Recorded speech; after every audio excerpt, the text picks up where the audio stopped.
നമസ്കാരം പ്രിയ പ്രേക്ഷകരെ. ദേശീയ തലത്തിൽ ഇന്നത്തെ ദിവസം സംഭവിക്കാൻ പോകുന്ന വാർത്തകൾ, ഏറ്റവും പ്രധാനപ്പെട്ട സംഭവ വികാസങ്ങൾ എന്നിവയുടെ വിശകലനം, റിപ്പോർട്ടുകൾ, വാർത്തകളൊക്കെയായി ഇന്നത്തെ നേഷൻ ഫസ്റ്റ് നമ്മൾ ഇവിടെ ആരംഭിക്കുകയാണ്. ഇന്ന് കുറേയധികം വാർത്തകൾ ദേശീയ തലത്തിൽ നമ്മൾക്ക് നമ്മുടെ പ്രിയപ്പെട്ട പ്രേക്ഷകരിലേക്ക് എത്തിക്കാനുണ്ട്. അതിൽ പ്രധാനപ്പെട്ട ഓരോ വാർത്തകളിലേക്കായി കടക്കുകയാണ്. അതായത് ഒന്നാമത്തെ വാർത്ത പ്രധാനമന്ത്രി നരേന്ദ്രമോദിയുമായി ബന്ധപ്പെട്ട ഒരു വാർത്തയാണ്. ഇന്ത്യൻ മഹാസമുദ്രത്തിലെ തന്ത്രപ്രധാന ദ്വീപ് രാഷ്ട്രമായ സീഷെൽസിന്റെ ദേശീയ ദിന സുവർണ ജൂബിലി ആഘോഷങ്ങളിൽ മുഖ്യാതിഥിയായി പ്രധാനമന്ത്രി നരേന്ദ്രമോദി പങ്കെടുക്കും എന്നതാണ് ഇപ്പോൾ പുറത്തുവരുന്ന വാർത്ത. ഈ ആഴ്ച പ്രധാനമന്ത്രി സീഷെൽസിൽ ഔദ്യോഗിക സന്ദർശനം നടത്തും എന്നും വാർത്ത പുറത്തു വരുന്നുണ്ട്. സീഷെൽസ് പ്രസിഡന്റ് ഡോക്ടർ പാട്രിക് ഹെർമിനിയുടെ പ്രത്യേക ക്ഷണപ്രകാരമാണ് ജൂൺ 27 മുതൽ 29 വരെ നീണ്ടു നിൽക്കുന്ന ത്രിദിന സന്ദർശനം. 2015 ശേഷം ഇതാദ്യമായാണ് പ്രധാനമന്ത്രി സീഷെൽസ് സന്ദർശിക്കുന്നത്. സന്ദർശന വേളയിൽ പ്രധാനമന്ത്രി മോദി സീഷെൽസ് പാർലമെന്റിനെ അഭിസംബോധന ചെയ്ത് സംസാരിക്കുകയും ചെയ്യും. ഒരു സുപ്രധാനമായ കാര്യം ഈ സീഷെൽസുമായി ബന്ധപ്പെട്ട് പറയാനുള്ളത്, ഇന്ത്യൻ മഹാസമുദ്രത്തിൽ വളരെയധികം തങ്ങളുടെ ശക്തി വർദ്ധിപ്പിക്കുന്നതിന് വേണ്ടി ചൈനയും അതോടൊപ്പം അമേരിക്കയും ഇപ്പോഴിതാ പാകിസ്ഥാനും ഒക്കെ തന്നെ ശ്രമം നടത്തുന്നതിനിടയിലാണ് ഇപ്പോൾ സീഷെൽസിലേക്ക് പ്രധാനമന്ത്രി പോകുന്നത്. ഇന്ത്യയെ സംബന്ധിച്ചിടത്തോളം സീഷെൽസ് എന്ന് പറയുന്ന രാജ്യം നമ്മുടെ മാരിടൈം സുരക്ഷയെ സംബന്ധിച്ച് വളരെ വളരെ തന്ത്രപ്രധാനമായ ഒരു സ്ഥലമാണ്. സീഷെൽസിൽ ഭാരതത്തിന്റെ കൃത്യമായി പറഞ്ഞാൽ ഭാരതത്തിന്റെ ഒരു ബേസ്, ഒരു നേവൽ ബേസ് പോലെ ഒരു സംവിധാനം അവിടെ കൊണ്ടുവരുന്നതിന് വേണ്ടിയുള്ള ശ്രമങ്ങൾ പോലും നടക്കുകയും ചെയ്തിരുന്നു. അതായത് സീഷെൽസ് ഭാരതത്തെ സംബന്ധിച്ചിടത്തോളം സുരക്ഷാ കാര്യങ്ങളിൽ അത്ര തന്ത്രപ്രധാനമായ ഒരു കേന്ദ്രമാണ്. അവിടേക്കാണ് പ്രധാനമന്ത്രി നരേന്ദ്രമോദി ഇപ്പോൾ പോകുന്നത്. അത് ഈ രാജ്യത്തെ സംബന്ധിച്ച്, നമ്മുടെ രാജ്യത്തെ സംബന്ധിച്ചിടത്തോളവും സുപ്രധാനമായ ഒരു ചുവടുവയ്പ് തന്നെയാണ്. ഇന്ത്യയെ വളഞ്ഞിട്ട് പിടിക്കാൻ ചൈന ഉൾപ്പെടെയുള്ള രാജ്യങ്ങൾ ശ്രമിക്കുമ്പോഴാണ് ഇന്ത്യൻ മഹാസമുദ്രത്തിലെ മറ്റ് ദ്വീപ് രാഷ്ട്രങ്ങളെ ഒക്കെ തന്നെ കോർത്തിണക്കി അവരെ അതിനു പുറത്തുകൂടി വളയുന്ന ഒരു തന്ത്രം ഇപ്പോൾ കേന്ദ്ര സർക്കാർ പയറ്റുന്നത്, നരേന്ദ്രമോദി പയറ്റുന്നത്. അപ്പോൾ അദ്ദേഹത്തിന്റെ സന്ദർശനത്തിന് യാത്രയ്ക്ക് എല്ലാവിധ ആശംസകളും നേരുന്നു. ഈ രാജ്യത്തിന്റെ സുരക്ഷയ്ക്ക് വേണ്ടിയുള്ള സുപ്രധാന കരാറുകളിൽ ഒപ്പിടാൻ സാധിക്കട്ടെ എന്നുകൂടി ഈ ഘട്ടത്തിൽ നമ്മൾ ആശംസിക്കുകയാണ്. പ്രിയ പ്രേക്ഷകരെ, മറ്റൊരു വാർത്തയിലേക്ക് അടിയന്തരമായി പോകുന്നു. അതായത് കഴിഞ്ഞ കുറെ ദിവസങ്ങളായി നമ്മുടെ കേന്ദ്ര മന്ത്രിസഭാ പുനഃസംഘടന ഉടൻ ഉണ്ടാകും എന്ന് സംബന്ധിച്ച വാർത്തകൾ വരുന്നുണ്ട്. അപ്പോൾ കേന്ദ്ര മന്ത്രിസഭാ പുനഃസംഘടന എന്നായിരിക്കും എന്ന കാര്യത്തിൽ വലിയ ആശയക്കുഴപ്പം നിലനിന്നിരുന്നു. കഴിഞ്ഞ ദിവസം പ്രധാനമന്ത്രി നരേന്ദ്രമോദി രാഷ്ട്രപതി ദ്രൗപദി മുർമുവുമായി കൂടിക്കാഴ്ച നടത്തുകയുണ്ടായി. ഈ കൂടിക്കാഴ്ചയിൽ പ്രധാനമായും ചർച്ചയായ കാര്യങ്ങൾ എന്ന് പറയുന്നത് ഈ ക്യാബിനറ്റ് റീഷഫ്ലിംഗ്, മൺസൂൺ സെഷൻ വരാൻ പോകുന്നു, അതിൽ കുറേയധികം ബില്ലുകൾ എത്താൻ പോകുന്നു തുടങ്ങിയ കാര്യങ്ങളാണ് എന്ന രീതിയിൽ ദേശീയ മാധ്യമങ്ങൾ റിപ്പോർട്ട് ചെയ്തിരുന്നു. ഇപ്പോഴിതാ പുറത്തു വരുന്ന വാർത്ത, അത് 100% സ്ഥിരീകരിക്കാൻ സാധിച്ചിട്ടില്ല. അത് സ്ഥിരീകരിക്കാൻ കഴിയുന്ന 3 പേരെ ഇന്ന് ഈ ലോകത്തുള്ളൂ എന്ന് വേണമെങ്കിൽ പറയാം. ഒന്നത് ദൈവമാണ്, 2 നരേന്ദ്രമോദിയും അമിത്ഷായുമാണ്. അതായത് ക്യാബിനറ്റ് റീഷഫ്ലിംഗ് അത് ഈ ഞായറാഴ്ചയോ തിങ്കളാഴ്ചയോ ഉണ്ടാകും എന്നാണ് ഇപ്പോൾ പുറത്തു വരുന്ന സുപ്രധാനമായ വാർത്ത. ക്യാബിനറ്റ് റീഷഫ്ലിംഗിന് വേണ്ടിയുള്ള നടപടികളൊക്കെ തന്നെ ആരംഭിച്ചു കഴിഞ്ഞു എന്ന വാർത്തയും ഇപ്പോൾ പുറത്തു വരികയും ചെയ്യുന്നുണ്ട്. കേന്ദ്ര മന്ത്രിസഭാ പുനഃസംഘടനയുമായി ബന്ധപ്പെട്ട ഒരുക്കങ്ങൾ അണിയറയിൽ കൃത്യമായി നടക്കുന്നു എന്നും ഇപ്പോൾ വ്യക്തമാകുന്നു. കിട്ടുന്ന വിവരമനുസരിച്ച് പുതുമുഖങ്ങൾ കൂടുതലായി ഈ മന്ത്രിസഭയിൽ ഉൾപ്പെടാൻ സാധ്യതയുണ്ട് എന്നാണ് പറയുന്നത്. ഏക്നാഥ് ഷിൻഡെയുടെ മകൻ ശ്രീകാന്ത് ഷിൻഡെ ക്യാബിനറ്റ് ബർത്തിലേക്ക് എത്തും. അതോടൊപ്പം തന്നെ രാഘവ് ഛദ്ദ ഉൾപ്പെടെയുള്ളവർക്ക് സാധ്യതയുണ്ട് എന്ന് പറയുന്നു. അനുരാഗ് താക്കൂർ ക്യാബിനറ്റ് ബർത്ത് കിട്ടി തിരികെ മന്ത്രിസഭയിലേക്ക് എത്താനുള്ള സാധ്യത ചൂണ്ടിക്കാണിക്കപ്പെടുന്നുണ്ട്. അങ്ങനെ കുറേയധികം പുതുമുഖങ്ങളുടെയും അതോടൊപ്പം അനുഭവ പരിചയമുള്ളവരുടെയും യുവാക്കളുടെയും ഒക്കെ നിര വരാൻ പോകുന്നു എന്നതാണ് വാർത്ത. നിർമ്മല സീതാരാമന്റെ കാര്യത്തിൽ ഒരു വാർത്ത വരുന്നത്, അത് എത്രത്തോളം ശരിയാണ്, സ്ഥിരീകരിക്കാൻ കഴിയുമെന്ന് ചോദിച്ചാൽ അത് ഈ ഘട്ടത്തിൽ പറ്റില്ലെങ്കിലും നിർമ്മലാ സീതാരാമൻ ധന മന്ത്രാലയത്തിൽ നിന്ന് HRD പോകാനുള്ള സാധ്യതയുണ്ട് എന്ന തരത്തിലാണ് ഡൽഹിയിൽ ഇത്തരത്തിൽ വാർത്തകൾ പ്രചരിക്കുന്നത്. അതിൽ എത്രത്തോളം വാസ്തവമുണ്ട്, മന്ത്രിസഭ ആരൊക്കെ എങ്ങോട്ടൊക്കെ മാറും എന്നത് സംബന്ധിച്ച് അന്തിമ തീരുമാനം പറയേണ്ടത് പ്രധാനമന്ത്രി തന്നെയാണ്. പക്ഷേ ഞായറാഴ്ചയോ തിങ്കളാഴ്ചയോ ഈ മന്ത്രിസഭ പുനഃസംഘടന സംബന്ധിച്ച തീരുമാനം ഉണ്ടാകും എന്ന തരത്തിലാണ് ഇപ്പോൾ വാർത്തകൾ പുറത്തേക്ക് എത്തുന്നത്. പ്രിയ പ്രേക്ഷകരെ, അപ്പോൾ ആ വാർത്തയിൽ നിന്നും നമ്മൾ പോകുന്നത് ഛത്തീസ്ഗഡിലേക്കാണ്.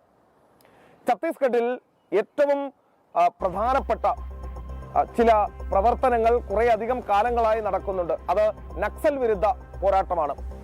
അവിടെ ഈ മാവോയിസ്റ്റുകളെ കേന്ദ്ര ആഭ്യന്തരമന്ത്രി അമിത്ഷായുടെ നിർദ്ദേശപ്രകാരം നമ്മുടെ അർദ്ധസൈനിക വിഭാഗങ്ങൾ ബസ്തറിൽ കടന്നു കയറി റെഡ് കോറിഡോർ തകർത്ത് അവരെ ഉന്മൂലനം ചെയ്തുകൊണ്ട് ഇരിക്കുകയാണ്. ഏകദേശം അത് 90% കൂടുതൽ പൂർത്തിയായി കഴിയുകയും ചെയ്തു. അവിടുത്തെ ഇനി അവശേഷിക്കുന്ന ഏറ്റവും വലിയ പ്രതിസന്ധി എന്ന് പറയുന്നത് നിർബന്ധിത മതപരിവർത്തനമാണ്. നിങ്ങൾക്കറിയാം, ഛത്തീസ്ഗഡിലെ ഈ ബസ്തർ മേഖല എന്നൊക്കെ പറയുന്നത്, നാരായൺപൂർ ഉൾപ്പെടുന്ന മേഖല എന്നൊക്കെ പറയുന്നത് ട്രൈബൽ ബെൽറ്റാണ്, വനവാസി മേഖലയാണ്. അവിടുത്തെ സർവ്വസാധാരണക്കാരായ ഗോത്രവർഗ ജനത അവരുടെ ആചാര അനുഷ്ഠാനങ്ങൾ അനുസരിച്ച് കാലാകാലങ്ങളായി ജീവിച്ചു പോന്നതായിരുന്നു. പക്ഷേ കേരളത്തിൽ നിന്നുള്ള, ഞാൻ അടിവരയിടുകയാണ് വീണ്ടും, കേരളത്തിൽ നിന്നുള്ള മിഷണറി സംഘം പണവും പാലും പഞ്ചസാരയും പാൽപ്പൊടിയും ഒക്കെയായി ഈ പറയപ്പെടുന്ന ബസ്തർ ബെൽറ്റിലെ ഗ്രാമങ്ങളിലേക്ക് കടന്നു കയറി അവിടെ മതപരിവർത്തനം വ്യാപകമാക്കി കൊണ്ടിരിക്കുകയായിരുന്നു. അവർക്ക് എല്ലാവിധ പിന്തുണയും, അതായത് മാവോയിസ്റ്റ് ഭീകരർ കൂടുതലായുള്ള ഗ്രാമങ്ങളിൽ പോലും ഈ ക്രിസ്ത്യൻ മിഷണറിമാർക്ക് പ്രവേശനമുണ്ടായിരുന്നു. അത് അവർ തമ്മിലുള്ള ഒരു അന്തർധാരയാണ് എന്നുള്ള കാര്യം ഞാൻ നേരിട്ട് ഛത്തീസ്ഗഡിലെ ബസ്തറിൽ സന്ദർശിച്ച് കീഴടങ്ങിയ മാവോയിസ്റ്റ് നേതാവിനോട് സംസാരിച്ച് അയാൾ ജനം ടിവിയോട് പറഞ്ഞത് പണവും ഇലക്ട്രോണിക് ഗാഡ്ജറ്റുകളും ഈ മാവോയിസ്റ്റ് ഉന്നത കമാൻഡർമാർക്ക് ഈ ക്രിസ്ത്യൻ മിഷണറിമാർ നൽകും. അതിന്റെ അടിസ്ഥാനത്തിലാണ് ഈ ഗ്രാമങ്ങളിലേക്ക് മതപരിവർത്തനത്തിന് പ്രവേശനം അനുവദിക്കപ്പെട്ടിരുന്നത് എന്നാണ് പറഞ്ഞത്. അങ്ങനെ സ്വാധീനിച്ച്, സർക്കാരിന് പോലും സാധിക്കാത്തത് അവർ സ്വാധീനത്തിലൂടെ സാധിച്ച്, പണത്തിലൂടെയും മറ്റും സ്വാധീനിച്ച് ഈ കൊടും ഭീകരർ, നക്സൽ ഭീകരരുമായി ബന്ധമുണ്ടാക്കി അങ്ങനെയും മതപരിവർത്തനം നടത്തിയതാണ്. അവരുടെ വീഴ്ചയോടുകൂടി ഛത്തീസ്ഗഡിലെ ബസ്തർ മേഖലയിൽ, നാരായൺപൂർ മേഖലയിലൊക്കെ തന്നെ ഈ വലിയ തിരിച്ചടി നേരിടുകയാണ് ഈ മതം മാറ്റ മാഫിയയ്ക്ക്. അതായത് ക്രൈസ്തവ മതപരിവർത്തനത്തിനെതിരെ ഛത്തീസ്ഗഡിൽ വനവാസി സമൂഹത്തിന്റെ വലിയ പ്രതിരോധം നടക്കുന്നു എന്നതാണ് വാർത്ത. നാരായൺപൂർ ജില്ലയിൽ മിഷണറിമാർ മതം മാറ്റിയ 26 കുടുംബങ്ങൾക്കെതിരെ വനവാസി സമൂഹം സാമൂഹിക ബഹിഷ്കരണം ഇപ്പോൾ പ്രഖ്യാപിച്ചിരിക്കുകയാണ്.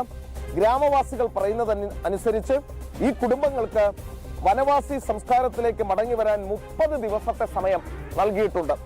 ഇക്കഴിഞ്ഞ ജൂൺ 9 ഗ്രാമത്തിൽ എത്തിയ ഒരു പാസ്റ്ററിനെയും ഭാര്യയെയും മതവികാരം വ്രണപ്പെടുത്തിയെന്ന കേസിൽ ഇരുവർക്കുമെതിരെ പോലീസ് കേസും എടുത്തിരുന്നു.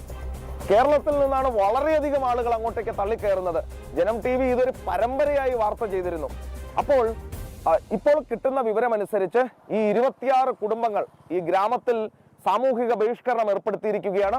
അവർ തിരിച്ചു വരാത്ത പക്ഷം അവർക്ക് സാമൂഹിക ബഹിഷ്കരണം തുടരും എന്ന് തന്നെയാണ് ഇപ്പോൾ വ്യക്തമാക്കിയിരിക്കുന്നതും. മനസ്സിലാക്കേണ്ട ഒരു കാര്യം, ബസ്തറിൽ, ഛത്തീസ്ഗഡിൽ, ഒഡീഷയിലെ മേഖലകളിൽ, ഝാർഖണ്ഡിൽ, പഞ്ചാബിൽ, അങ്ങനെ എന്നുവേണ്ട സകലമാന മേഖലകളിലും ഈ മതപരിവർത്തന മാഫിയ വിദേശ ഫണ്ടിങ്ങോടുകൂടി വളരെ ആഴത്തിൽ വേരൂന്നിയതാണ്. ഇപ്പോഴിതാ അതിനെതിരെ നടപടികൾ കേന്ദ്ര സർക്കാരും തുടങ്ങുകയും ചെയ്തിട്ടുണ്ട്. അപ്പോൾ അതുമായി ബന്ധപ്പെട്ട ആ ഒരു വാർത്തയാണ് പ്രിയ പ്രേക്ഷകരിലേക്ക് എത്തിക്കാനുണ്ടായിരുന്നത്. മറ്റൊരു വാർത്തയിലേക്ക് പോകുന്നു. FCRA നമ്മൾ കേട്ട് കാണും, ഫോറിൻ കോൺട്രിബ്യൂഷൻ റെഗുലേഷൻ ആക്ട്. അപ്പോൾ വിദേശ നാണ്യം ഇത് ഇങ്ങോട്ട് വരുന്നതിനെ, അത് ചില നിയന്ത്രണങ്ങൾ കൊണ്ടുവരുന്നതുമായി ബന്ധപ്പെട്ട നിയമത്തിൽ ചില ഭേദഗതികൾ ഈ കഴിഞ്ഞ ജൂൺ 23 കേന്ദ്ര സർക്കാർ കൊണ്ടുവന്നിരുന്നു. അതിൽ പ്രധാനമായും ഇപ്രകാരമാണ് ആ വാർത്ത. FCRA ചട്ടങ്ങളിൽ സുപ്രധാന ഭേദഗതികളുമായി കേന്ദ്ര സർക്കാർ രംഗത്ത് വന്നിരിക്കുകയാണ് എന്നതാണ് വാർത്ത. വിദേശ ഫണ്ടുകൾ സ്വീകരിക്കുന്ന സന്നദ്ധ സംഘടനകൾ, മതസംഘടനകൾ, വിദ്യാഭ്യാസ സ്ഥാപനങ്ങൾ, സാമൂഹിക സേവന സംഘടനകൾ എന്നിവയുടെ പ്രവർത്തനങ്ങളിൽ കൂടുതൽ സുതാര്യതയും ഉത്തരവാദിത്വവും ഉറപ്പാക്കുകയാണ് ഇതിലൂടെ ലക്ഷ്യമിടുന്നത്. വിദേശത്തു നിന്നുള്ള പണത്തിന്റെ ഒഴുക്ക് രാജ്യസുരക്ഷയെ വരെ ബാധിച്ചേക്കും എന്ന പശ്ചാത്തലത്തിലാണ് പുതിയ തീരുമാനം കേന്ദ്ര സർക്കാർ എടുത്തത് എന്ന് കൂടി ഈ ഘട്ടത്തിൽ കൂട്ടിച്ചേർക്കേണ്ടതുണ്ട്. എന്താണ് FCRA? എന്താണ് FCRA ഭേദഗതി നിയമം? നമ്മുടെ ക്രിസ്ത്യൻ മിഷണറിമാരും ക്രിസ്ത്യൻ സംഘടനകളും CBCയും ഒക്കെ എതിർക്കുന്ന ആ FCRA ഭേദഗതി എന്താണ് കൊണ്ടുവന്നത്? അതൊന്ന് കണ്ടുവരാം. 2026 ജൂൺ 23 വരുത്തിയ ഭേദഗതിയിലെ ഏറ്റവും കൂടുതൽ ശ്രദ്ധ നേടിയ മാറ്റം മതപരമായ പ്രവർത്തനങ്ങളുടെ കാര്യത്തിലാണ്. മതപഠനം, മതവിദ്യാഭ്യാസം, വിശ്വാസ സംരക്ഷണം, തദ്ദേശീയ വിശ്വാസ സംവിധാനങ്ങളുടെ സംരക്ഷണം തുടങ്ങിയ പ്രവർത്തനങ്ങൾ അനുവദനീയ വിഭാഗങ്ങളായി തുടരുന്നു. എന്നാൽ പുതിയ ചട്ടപ്രകാരം വിദേശ ഫണ്ട് ഉപയോഗിച്ചുള്ള മതപ്രചാരണം അല്ലെങ്കിൽ മതപരിവർത്തനം ലക്ഷ്യമിട്ടുള്ള പ്രവർത്തനങ്ങൾ എന്നിവ ഈ വിഭാഗത്തിൽ ഉൾപ്പെടില്ല. മതപരമായ സേവനവും മതപരിവർത്തന പ്രവർത്തനവും തമ്മിൽ വ്യക്തമായ അതിർത്തി വരയ്ക്കുകയാണ് ഈ ഭേദഗതിയുടെ ലക്ഷ്യം. സാമ്പത്തികം നൽകിയ ആളിന്റെ പൂർണ്ണമായ ഐഡന്റിറ്റി വ്യക്തമാക്കണം എന്ന നിബന്ധന പുതുതായി കൂട്ടിച്ചേർത്തിട്ടുണ്ട്. മുൻകാലങ്ങളിൽ പല ഫണ്ടുകളും ഇടനില സംഘടനകളിലൂടെയോ ഫൗണ്ടേഷനുകളിലൂടെയോ ഇന്ത്യയിൽ എത്താറുണ്ടായിരുന്നു. ഡിജിറ്റൽ കാലഘട്ടത്തിൽ സംഘടനകളുടെ വലിയൊരു വിഭാഗം പ്രവർത്തനങ്ങൾ സോഷ്യൽ മീഡിയ വഴിയാണ് നടക്കുന്നത്. അതിന് വ്യക്തമായ സുതാര്യത ഉറപ്പാക്കണം എന്നതാണ് മറ്റൊരു നിബന്ധന. ഫേസ്ബുക്ക്, എക്സ്, യൂട്യൂബ്, ഇൻസ്റ്റാഗ്രാം, മറ്റ് ഔദ്യോഗിക സോഷ്യൽ മീഡിയ ഡിജിറ്റൽ പ്ലാറ്റ്ഫോമുകൾ എന്നിവയുടെ മുഴുവൻ വിവരങ്ങളും പരിശോധനാ പരിധിയിൽ ഉൾപ്പെടുത്തുന്നു. ഏതൊക്കെ പേജുകൾ, ഐഡികൾ, ഹാൻഡിലുകൾ എന്നൊക്കെ ഡിക്ലെയർ ചെയ്യണം. സംഘടനകൾ പ്രഖ്യാപിക്കുന്ന ലക്ഷ്യങ്ങളും അവർ നടത്തുന്ന ഡിജിറ്റൽ പ്രചാരണങ്ങളും തമ്മിൽ പൊരുത്തക്കേടുണ്ടോ എന്ന് പരിശോധിക്കാൻ ഇത് സഹായിക്കും എന്നാണ് കേന്ദ്രത്തിന്റെ നിലപാട്. FCRA രജിസ്ട്രേഷനുള്ള സംഘടനകളിൽ വിദേശ പൗരന്മാർ പ്രധാന ഭാരവാഹികളായി പ്രവർത്തിക്കുന്നതുമായി ബന്ധപ്പെട്ട് നിയന്ത്രണങ്ങൾ നിലവിൽ ഏർപ്പെടുത്തിയിട്ടുണ്ട്. ദേശീയ സുരക്ഷയും ഉത്തരവാദിത്വവും മുൻനിർത്തിയാണ് ഈ മാറ്റമെന്ന് സർക്കാർ വ്യക്തമാക്കുന്നു. ഫീൽഡ് വിസിറ്റ് ആണ് മറ്റൊരു പ്രധാനപ്പെട്ട കൂട്ടിച്ചേർക്കൽ. ഇത് സംഘടനാ രേഖകളിൽ പറയുന്ന പ്രവർത്തനങ്ങൾ യഥാർത്ഥത്തിൽ നടത്തുന്നുണ്ടോ എന്ന് നേരിട്ട് പരിശോധിക്കാൻ സർക്കാർ ഏജൻസികൾക്ക് കൂടുതൽ അധികാരം നൽകും. പുതിയ ഭേദഗതി പ്രകാരം കടലാസ സംഘടനകൾക്ക് മേൽ കർശനമായ നടപടികൾ ശുപാർശ ചെയ്യുന്നുണ്ട്. വർഷങ്ങളായി പ്രവർത്തനമില്ലാതെ തുടരുന്ന സംഘടനകൾ, കണക്കുകൾ സമർപ്പിക്കാത്ത സ്ഥാപനങ്ങൾ, ഫണ്ട് സ്വീകരിച്ചിട്ടും പ്രവർത്തന രേഖകൾ ഇല്ലാത്ത സംഘടനകൾ എന്നിവയ്ക്കെതിരെ കൂടുതൽ കർശനമായ നടപടികൾ സ്വീകരിക്കാം.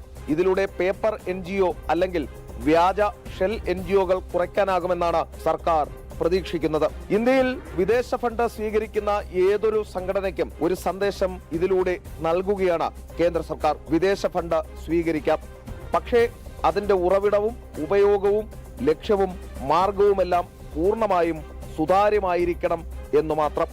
എസ് ശ്രീകാന്ത്, ജനം, ഡൽഹി.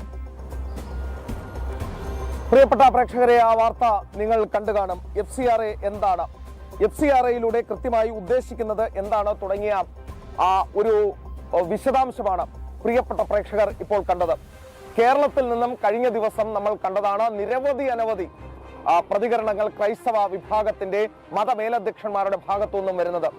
ഞങ്ങൾക്ക് ഇന്നലെയും പേടിക്കാനില്ല, ഇന്നും പേടിക്കാനില്ല, നാളെയും പേടിക്കാനില്ല എന്നാണ് അവിടുത്തെ മധ്യ കേരളത്തിൽ ആസ്ഥാനമാക്കി പ്രവർത്തിക്കുന്ന ഒരു ക്രൈസ്തവ മത നേതൃത്വം പറയുകയുണ്ടായത്. അവരോട് പറയാനുള്ളത്, ഇന്നലെയും ഇന്നും നാളെയും ഇനി ഒരിക്കലും പേടിക്കേണ്ട, കൃത്യമായ കണക്ക് സൂക്ഷിച്ചാൽ മതി. അവരോട് ചോദിച്ചിരിക്കുന്ന ചോദ്യം ഇങ്ങനെയാണ്: കുറച്ച് കാര്യങ്ങളിൽ മാത്രം ഒരു ചെറിയൊരു കൃത്യത വേണം എന്ന് പറഞ്ഞിട്ടുണ്ട്. അതെന്താണ്? ചട്ടപ്രകാരം വിദേശ ഫണ്ട് ഉപയോഗിച്ചുള്ള മതപ്രചാരണം അല്ലെങ്കിൽ മതപരിവർത്തനം ലക്ഷ്യമിട്ടുള്ള പ്രവർത്തനം അത് നടക്കില്ല. അതാണ് ഈ ഭേദഗതിയിലൂടെ പറയുന്ന ഒരു കാര്യം. അപ്പോൾ ഇവരുടെ ഒന്നാമത്തെ പ്രശ്നം അതാണ്. ഇവിടുത്തെ സിഖ്, ഹിന്ദു, ക്രിസ്ത്യൻ, മുസ്ലിം, ജൈന, പാഴ്സി എല്ലാ വിഭാഗങ്ങൾക്കും ബാധകമാണ് ഈ ലോ ഓഫ് ദ ലാൻഡ് എന്ന് പറയുന്നത്, ഈ FCRA ഭേദഗതി. പക്ഷേ ക്രൈസ്തവ വിഭാഗത്തിൽ നിന്നും മാത്രം എന്തിനാണ് ഈ എതിർപ്പ്? അതാണ് ഉയരുന്ന ചോദ്യം. അതിനൊരു ഉത്തരമാണ് ഉള്ളത്. അതായത് പുതിയ ചട്ടപ്രകാരം വിദേശ ഫണ്ട് ഉപയോഗിച്ചുള്ള മതപ്രചാരണം അല്ലെങ്കിൽ മതപരിവർത്തനം ലക്ഷ്യമിട്ടുള്ള പ്രവർത്തനങ്ങൾ നടക്കില്ലെന്നേ. അതാണ് പ്രധാനപ്പെട്ട കാരണം. ഇവരെ ചൊടിപ്പിക്കുന്നതും അതാണ്. നേരത്തെ ഞാൻ പറഞ്ഞു, ഈ ഛത്തീസ്ഗഡിലും ഒഡീഷയിലും ഒക്കെ പണം മുടക്കിയുള്ള ഈ പണിയുണ്ടല്ലോ, അതിന് നടക്കില്ല. അപ്പോൾ ഇവർക്ക് അതൊരു വലിയ ബുദ്ധിമുട്ടാണ്. ഇവരുടെ സുഖകരമായ ജീവിതത്തിന് വിദേശത്തു നിന്നും ഒഴുകിയെത്തുന്ന കോടികൾ നിലയ്ക്കും എന്നിവർ ആദിയുണ്ട് ഇവർക്ക് എന്നുള്ളതും വ്യക്തമാക്കുന്നു.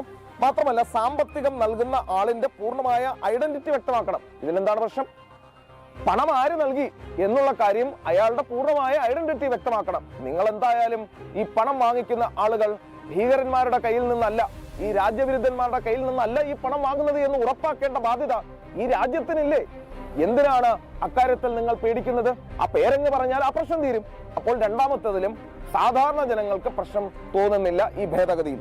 മൂന്നാമത്തേത്, ഈ ഡിജിറ്റൽ കാലഘട്ടത്തിൽ സംഘടനകളുടെ വലിയൊരു വിഭാഗം പ്രവർത്തനങ്ങൾ സോഷ്യൽ മീഡിയ വഴിയാണ് നടക്കുന്നത്.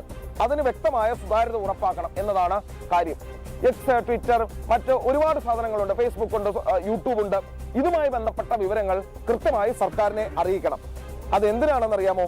സർക്കാർ അത് ആഗ്രഹിക്കുന്നത് സംഘടനകൾ പ്രഖ്യാപിക്കുന്ന ലക്ഷ്യങ്ങളും അവർ നടത്തുന്ന ഡിജിറ്റൽ പ്രചാരണങ്ങളും തമ്മിൽ പൊരുത്തക്കേടുണ്ടോ എന്ന് പരിശോധിക്കാൻ വേണ്ടിയാണ്. അപ്പോൾ നിങ്ങൾ ആരോഗ്യ പരിപാലനത്തിനും അതോടൊപ്പം തന്നെ വിദ്യാഭ്യാസം നൽകുന്നതിനും വേണ്ടിയൊക്കെ നിങ്ങളൊരു സോഷ്യൽ മീഡിയ ഹാൻഡിൽ തുടങ്ങുകയാണ്. അതിനുശേഷം നിങ്ങൾ ഈ രാജ്യത്ത് സർക്കാരിനെ നിങ്ങൾ വർഗീയവാദികളാണ്, നരേന്ദ്രമോദി കൊടും വിഷമാണ്, കൊടും വർഗീയവാദിയാണ് എന്നൊക്കെ നിങ്ങൾ പ്രചരിപ്പിക്കാൻ തുടങ്ങിയാൽ അത് നടക്കാൻ പോകുന്നില്ല. അപ്പോൾ നിങ്ങൾക്ക് കൃത്യമായ ഒരു ലക്ഷ്യത്തിന് വേണ്ടി തുടങ്ങുന്ന സോഷ്യൽ മീഡിയ ഹാൻഡിലുകൾ നിങ്ങൾക്ക് അതിനു വേണ്ടി ഉപയോഗിക്കാം. അല്ലാതെ നാട്ടുകാരെ തെറി പറയാൻ, ഭരണകൂടത്തെ തെറി പറയാൻ, അല്ലെങ്കിൽ പ്രധാനമന്ത്രിയെ ആക്ഷേപിക്കാൻ നിങ്ങൾക്കത് ഉപയോഗിക്കാൻ കഴിയില്ല. സർക്കാരിന്റെ നിയന്ത്രണം, സർക്കാരിന്റെ നിരീക്ഷണം ഉണ്ടാകും. ഇതിലെന്താണ് പ്രശ്നം? അതാണ് മൂന്നാമത്തേത്.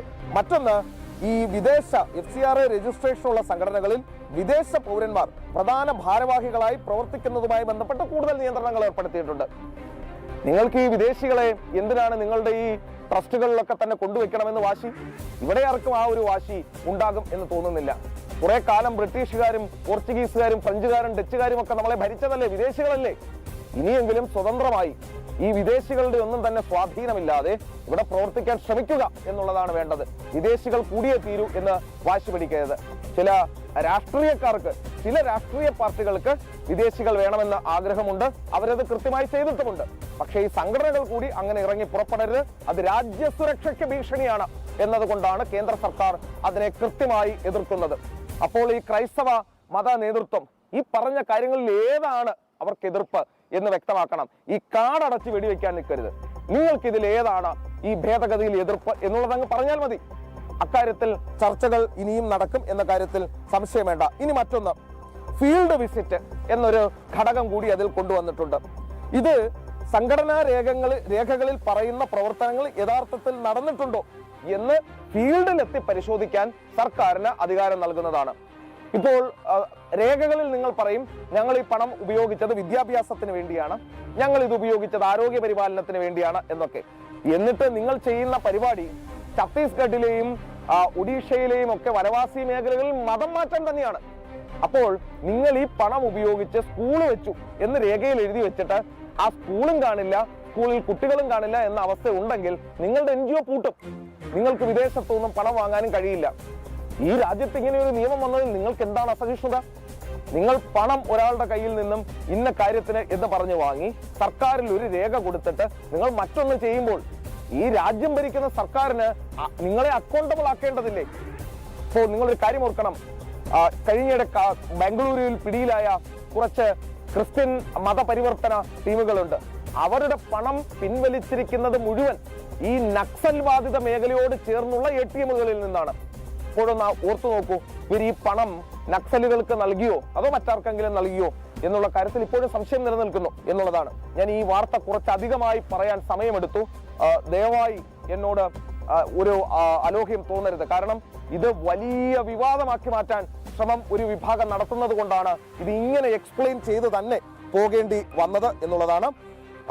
കടലാസ സംഘടനകളെ നിയന്ത്രിക്കാൻ നിയമം കൊണ്ടുവന്നിട്ടുണ്ട് ഈ ഭേദഗതിയിൽ. നിങ്ങൾ വെറുതെ ഒരു NGO രജിസ്റ്റർ ചെയ്തിട്ട് പണം സ്വരൂപിക്കുകയും ചെയ്യുന്നു, എന്നാൽ NGO പ്രവർത്തിക്കുന്നില്ല. നിങ്ങൾക്ക് പണം കൊണ്ടുവരാനുള്ള ഒരു അവിഹിത മാർഗമാണ് ഈ NGO എന്ന് പറഞ്ഞാൽ ഇനി അത് നടക്കില്ല. ഈ NGO പൂട്ടിക്കളയും. നിങ്ങളുടെ രേഖകൾ കൃത്യമായി സമർപ്പിക്കുകയും വേണം. ഇതാണ് ഒരു ഭേദഗതി. ഇതിലെന്താണ് തെറ്റ്?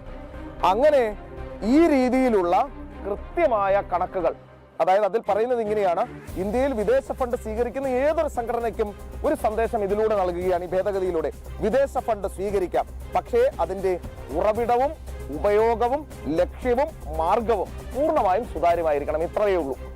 ഇത് കൃത്യമായി ചെയ്യുന്ന പക്ഷം നിങ്ങളെ ആരെയും ബാധിക്കുന്നതല്ല FCRA ഭേദഗതി എന്നുള്ള കാര്യം പ്രിയപ്പെട്ട ക്രൈസ്തവ സമൂഹം, വിശ്വാസികൾ മനസ്സിലാക്കണം. കുറച്ചധികം സമയമെടുത്തു. ഈ FCRAയുമായി ബന്ധപ്പെട്ട ഈ വിവാദങ്ങൾ കണ്ടതിന്റെ അടിസ്ഥാനത്തിലാണ് ഇത് പറയേണ്ടി വന്നത്. പ്രിയ പ്രേക്ഷകരെ, ഇപ്പോൾ മറ്റൊരു വാർത്തയിലേക്ക് അടിയന്തരമായി പോവുകയാണ്. ആ FCRI വിടണം. ഖലിസ്ഥാൻ വാദവുമായി ബന്ധപ്പെട്ട ഒരു വാർത്തയാണ്. നമുക്കറിയാം, പഞ്ചാബ് കേന്ദ്രീകരിച്ച് ഒരു കാലത്ത് അതിശക്തമായി രംഗത്ത് വന്ന പ്രത്യേക സംസ്ഥാനം ഖലിസ്ഥാനി സ്റ്റേറ്റ് ആവശ്യപ്പെട്ട ഖലിസ്ഥാനികൾ, ഭീകരർ, കൊടും ഭീകരർ ഈ രാജ്യത്ത് പ്രവർത്തിച്ചിരുന്നു. പിന്നീട് ഈ രാജ്യം അവരെ അടിച്ചമർത്തി എന്നുള്ളത് നിങ്ങൾക്കറിയാം. ഇപ്പോൾ കാനഡയിലും മറ്റ് വിദേശത്ത് ബ്രിട്ടനും ഒക്കെ കേന്ദ്രീകരിച്ച് ചില ചെറിയ ചെറിയ പ്രവർത്തനങ്ങൾ നടത്തുകയും ഇന്ത്യ വിരുദ്ധ പ്രസ്താവനകളുമായി നിറഞ്ഞു നിൽക്കുകയുമാണ് അവർ ചെയ്യുന്നത്. കാനഡയിൽ ഈ പ്രവർത്തനം അവസാനിപ്പിക്കാൻ ഇടപെടണം എന്ന് കനേഡിയൻ സർക്കാരിനോട് നമ്മൾ പലതവണ പറഞ്ഞിട്ടും അവർ കേട്ടില്ല. ജസ്റ്റിൻ ട്രൂഡോ ആണ് അതിൽ മുന്നിൽ നിന്നത്.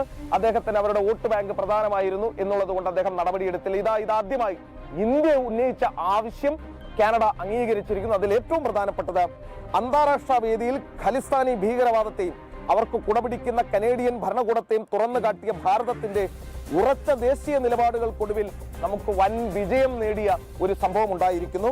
1985 329 നിരപരാധികളുടെ ജീവനെടുത്ത എയർ ഇന്ത്യ കനിഷ്ക വിമാനം ബോംബ് വെച്ച് തകർത്തത് കാനഡ കേന്ദ്രീകരിച്ച് പ്രവർത്തിക്കുന്ന ഖലിസ്ഥാൻ ഭീകരരാണെന്ന് 4 പതിറ്റാണ്ടിന് ശേഷം കാനഡയുടെ ഔദ്യോഗിക രഹസ്യാന്വേഷണ ഏജൻസിയായ CSIS ആദ്യമായി പരസ്യമായി സമ്മതിച്ചിരിക്കുന്നു. ഇത് നേരത്തെ നമ്മൾ പറഞ്ഞതാണ്. ഇവരാണ്, ഈ ഖലിസ്ഥാനികളാണ് ഇത് ചെയ്തത് എന്നുള്ളത്. പക്ഷേ കാനഡ സമ്മതിച്ചിരുന്നില്ല. വോട്ട് ബാങ്ക് രാഷ്ട്രീയം വലിയ കാരണമായി നിന്നിരുന്നു. പക്ഷേ ഇന്ത്യയുടെ വർദ്ധിച്ചു വരുന്ന ആഗോള സ്വാധീനം, ഇന്ത്യയില്ലാതെ പോകാൻ കഴിയില്ല എന്ന് മനസ്സിലാക്കിയ കാനഡ ഇപ്പോൾ ഇത്രയും വർഷത്തിന് ശേഷം ഒന്ന് ആലോചിച്ച് നോക്കൂ, ഈ 4 പതിറ്റാണ്ടിന് ശേഷമാണ് ഇതവർ തുറന്ന് സമ്മതിക്കുന്നത്. ഇപ്പോഴെങ്കിലും സമ്മതിക്കാൻ കാണിച്ച ആ സൗമനസ്യത്തിന് നന്ദി അറിയിക്കുകയാണ്. ഈ ഖലിസ്ഥാൻ ഭീകരവാദം എന്ന് പറയുന്നത് ഇവിടുത്തെ പഞ്ചാബി സിഖ് വംശജർ ഒരു കാലത്തും അവർ പിന്തുണയ്ക്കുന്നില്ല. അവർ ഈ രാജ്യത്തോട് ചേർന്ന് നിൽക്കുന്നവരാണ്. നമ്മുടെ സൈന്യത്തിലടക്കം ഏറ്റവും കൂറുള്ള വിഭാഗം ഏത് എന്ന് ചോദിച്ചാൽ അത് സിഖ് വംശജരാണ്. അവരെ താറടിക്കാനാണ് പാകിസ്ഥാന്റെ സഹായത്തോടു കൂടി ഈ ഖലിസ്ഥാനികൾ ശ്രമം നടത്തുന്നത്. അതിന് തിരിച്ചടിയും ഉണ്ടാകും. പ്രിയ പ്രേക്ഷകരെ, മറ്റൊരു വാർത്തയിലേക്ക് പെട്ടെന്ന് പോകുന്നു. അതൊരു ലവ് ജിഹാദ് വാർത്തയാണ്. ഇതില്ലാത്ത ദിവസം ഇപ്പോൾ ഇല്ലാതായിരിക്കുന്നു എന്ന് വേണമെങ്കിൽ പറയാം.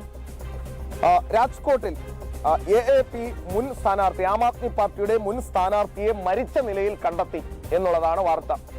ഈ ലിവിംഗ് ടുഗദർ പങ്കാളി കൊലപ്പെടുത്തിയതാണ് എന്ന് കുടുംബം ആരോപിക്കുന്നു. ഗുജറാത്തിലെ ജയ്പൂർ നഗരസഭാ തെരഞ്ഞെടുപ്പിൽ ആം ആദ്മി പാർട്ടി സ്ഥാനാർത്ഥിയായി മത്സരിച്ച നന്ദിനി ബോസാമിയ എന്ന പെൺകുട്ടിയെയാണ് മരിച്ച നിലയിൽ കണ്ടെത്തിയത്. കൊലപാതകം എന്നാണ് കുടുംബം പറയുന്നത്. ഇനി ഇതിലെ ഏറ്റവും നമുക്ക് ആശങ്ക വർദ്ധിപ്പിക്കുന്ന ഒരു ഭാഗം എന്ന് പറയുന്നത്, ഏകദേശം 1 വർഷമായി വിവാഹിതൻ കൂടിയായ അസ്ലം ഹുസൈൻ സമ എന്നയാളുമായി ലിവിൻ ബന്ധത്തിലായിരുന്നു, ഈ ലിവിൻ റിലേഷൻഷിപ്പിലായിരുന്നു ഈ പെൺകുട്ടി എന്നാണ് വ്യക്തമാക്കുന്നത്. അയാൾക്ക് മറ്റൊരു വിവാഹം കഴിച്ചു, കുട്ടികൾ ഉണ്ടായിരുന്നു. അതിനിടയിലാണ് ഈ ആം ആദ്മി പാർട്ടി നേതാവുമായി അടുപ്പത്തിലാവുകയും ലിവിൻ റിലേഷൻഷിപ്പിലേക്ക് പോവുകയും ചെയ്തത്. മരണത്തിന് മുൻപുള്ള ദിവസങ്ങളിൽ ഇരുവരും തമ്മിൽ തർക്കങ്ങൾ ഉണ്ടായിരുന്നു എന്നാണ് കുടുംബം ഇപ്പോൾ പറയുന്നത്. രാജ്കോട്ട് ജില്ലയിലെ ജയ്പൂർ സ്വദേശിയായ ബോസാമിയെ ജൂൺ 22 വൈകുന്നേരം ഗൊണ്ടൽ ക്രോസ് റോഡിന് സമീപമുള്ള വാടക ഫ്ളാറ്റിലെ സീലിംഗ് ഫാനിൽ തൂങ്ങിയ നിലയിൽ കണ്ടെത്തുകയായിരുന്നു. നമുക്കറിയാം, കൊച്ചിയിൽ അനുജ എന്ന് പറയുന്ന ഒരു പെൺകുട്ടി സമാനമായ രീതിയിൽ ലവ് ജിഹാദിന് വിധേയമായി അതിനുശേഷം ആ പെൺകുട്ടിയുടെ മുടി ഷേവ് ചെയ്ത് കളഞ്ഞ് ഫാനിൽ കെട്ടിത്തൂക്കിയ നിലയിലാണ് കണ്ടെത്തിയത്. ഇതിനൊരു കൃത്യമായ ഒരു ഡിസൈൻ എന്തോ ഉള്ളതുപോലെ തോന്നുന്നു, സാമ്യമുള്ളതുപോലെ തോന്നുന്നു. ആം ആദ്മി പാർട്ടിയുടെ സ്ഥാനാർത്ഥി കൂടിയായിരുന്നു. ഈ ഇദ്ദേഹത്തിനൊപ്പം ലിവിൻ റിലേഷൻഷിപ്പിലായിരുന്നു. അപ്പോൾ കൊലപ്പെടുത്തിയതെന്ന് കുടുംബം പറയുന്നു. തൂങ്ങിയ നിലയിൽ കണ്ടെത്തുകയും ചെയ്തു. മരണം അസ്വാഭാവിക മരണത്തിന് പോലീസ് കേസെടുത്ത് അന്വേഷണം ആരംഭിച്ചിട്ടുണ്ട് എന്നാണ് വ്യക്തമാകുന്നത്. അപ്പോൾ കണ്ടാലറിഞ്ഞില്ലെങ്കിൽ കൊണ്ടറിയേണ്ടി വരും എന്ന് പഴമക്കാർ പറയുന്നത് ഇതാണ്. കുടുംബം ഈ പെൺകുട്ടിയെ ഇയാളിൽ നിന്നും അകറ്റാൻ പരമാവധി ശ്രമിച്ചു. ഭാര്യയും മക്കളുമുള്ള വ്യക്തിയായിരുന്നു. കേട്ടില്ല, പോയി. ഒടുവിൽ ഈ ഭൂമിയിൽ നിന്ന് തന്നെ പോകേണ്ടിയും വന്നു. വല്ലാത്ത ദാരുണമായ വാർത്തകളാണ് രാവിലെ പുറത്തു വരുന്നത്. പ്രിയ പ്രേക്ഷകരെ, അവസാനത്തെ ഒരു വാർത്ത കൂടി പറഞ്ഞ ഇന്നത്തെ ഈ സെഗ്മെന്റ് നമുക്ക് അവസാനിപ്പിക്കാറായിരിക്കുന്നു. അത് CPIM പോളിറ്റ് ബ്യൂറോയുമായി ബന്ധപ്പെട്ടാണ്. കേരളത്തിൽ തോറ്റു, ബംഗാളിൽ നേരത്തെ തോറ്റു, ത്രിപുരയിൽ ഇതിനിടയിൽ തോറ്റു. അപ്പോൾ ഇന്ത്യയിൽ ഉണ്ടായിരുന്ന 3 സംസ്ഥാനങ്ങളിലും പൂർണ്ണമായും തോറ്റ് ഒരിടത്ത് പോലും ഇല്ലെങ്കിലും ഇന്നും ഇപ്പോൾ CPIM കേരളത്തിലെ തോൽവിയുടെ കാരണം എന്ത് എന്ന് കണ്ടെത്തുന്നതിന് വേണ്ടി പോളിറ്റ് ബ്യൂറോ യോഗം ചേരുകയാണ്. അത് ഇതുവരെ കണ്ടെത്തിയില്ല എന്നാണ് CPIM പോളിറ്റ് ബ്യൂറോ പറയുന്നത്. 2 ദിവസത്തെ CPIM പോളിറ്റ് ബ്യൂറോ യോഗത്തിന് ഡൽഹിയിൽ ഇന്ന് തുടക്കമാകും. കേരളം ഉൾപ്പെടെ സംസ്ഥാന തെരഞ്ഞെടുപ്പുകളുടെ വിശദമായ അവലോകനം സംസ്ഥാനങ്ങളിൽ നടത്തിയ ശേഷമാണ് പോളിറ്റ് ബ്യൂറോ യോഗം ചേരുന്നത്. ഇടതുപക്ഷം അധികാരത്തിലിരുന്ന കേരളത്തിലുണ്ടായ കനത്ത പരാജയത്തെ പറ്റിയടക്കം അടുത്ത മാസം ചേരുന്ന പ്രത്യേക കേന്ദ്ര കമ്മിറ്റി യോഗത്തിൽ അവതരിപ്പിക്കേണ്ട അവലോകന റിപ്പോർട്ടിന് പോളിറ്റ് ബ്യൂറോ യോഗം അതിന് രൂപം നൽകും എന്നും വ്യക്തമാകുന്നുണ്ട്. ബംഗാളിൽ എന്തായാലും ജയിക്കാനുള്ള, ഇനി തിരിച്ചു വരാനുള്ള ഒരു സാധ്യതയും കാണുന്നില്ല. ത്രിപുരയിൽ പൂർണ്ണമായും കുറ്റിയേറ്റു. അവസാനമുണ്ടായിരുന്നത് കേരളത്തിലാണ്. അവിടെ എന്തുകൊണ്ട് തോറ്റു എന്ന് ജനത്തിനറിയാം, അവിടുത്തെ പൊതുജനങ്ങൾക്കറിയാം, വോട്ട് ചെയ്ത വോട്ടർമാർക്കറിയാം എന്തുകൊണ്ടാണ് CPIM തോറ്റത് എന്ന്. പക്ഷേ അവർ തോറ്റു എന്ന് CPIM-നെ ബോധ്യപ്പെടുത്താൻ ഈ തെരഞ്ഞെടുപ്പ് റിസൾട്ട് വന്ന് ഇത്രയും കാലമായിട്ടും മലയാളികൾക്ക് സാധിച്ചിട്ടില്ല, വോട്ടർമാർക്ക് സാധിച്ചിട്ടില്ല. ഞങ്ങൾ എന്തുകൊണ്ട് തോറ്റു എന്ന് സ്വയം ബോധ്യപ്പെടാൻ CPIM-നും സാധിച്ചിട്ടില്ല. അപ്പോൾ പോളിറ്റ് ബ്യൂറോ കൂടിയെങ്കിലും ഇന്ന് എന്തുകൊണ്ട് തോറ്റു എന്ന കാര്യത്തിൽ ഒരു അന്തിമ തീരുമാനമെടുക്കാൻ അവർക്ക് സാധിക്കട്ടെ എന്ന് ആശംസിക്കുന്നു. അതിൻ്റെതടക്കമുള്ള വാർത്തകൾ കൃത്യമായി പ്രിയപ്പെട്ട പ്രേക്ഷകരിലേക്ക് വരും മണിക്കൂറുകളിൽ എത്തിക്കുകയും ചെയ്യും. പ്രിയ പ്രേക്ഷകരെ, ഇന്നത്തെ നേഷൻ ഫസ്റ്റ് നമ്മൾ ഇവിടെ അവസാനിപ്പിക്കുകയാണ്. ഒട്ടനവധി വാർത്തകൾ വന്നുകൊണ്ടിരിക്കുന്നുണ്ട്. എല്ലാം വരുന്ന മണിക്കൂറുകളിൽ പ്രിയ പ്രേക്ഷകരിലേക്ക് എത്തിക്കും. നാളെ ഇതേ സമയം നമുക്ക് വീണ്ടും കാണാം. രാവിലെ 8 മണിക്ക് ദേശീയ വാർത്തകളുടെ സമഗ്രമായ അവലോകനവുമായി നേഷൻ ഫസ്റ്റ് ഉണ്ടാകും. എല്ലാ ദിവസവും രാത്രി 9:30 ആ ദിവസം സംഭവിച്ച ദേശീയ വാർത്തകൾ അരമണിക്കൂറിൽ ഉൾപ്പെടുത്തുന്ന ബുള്ളറ്റിൻ നേഷൻ പ്ലസ് കാണുകയും ചെയ്യാം. അപ്പോൾ ഇന്ന് രാത്രി 9:30 നമുക്ക് വീണ്ടും കാണാം. അതുവരേക്കും വിട പറയുകയാണ്. ഒരു ഇടവേളയാണ്. ഇടവേളയ്ക്ക് ശേഷം നമ്മുടെ പ്രിയപ്പെട്ട ആങ്കർമാർ ന്യൂസ് ഡെസ്കിൽ നിന്നും ചേരും. ഇടവേള.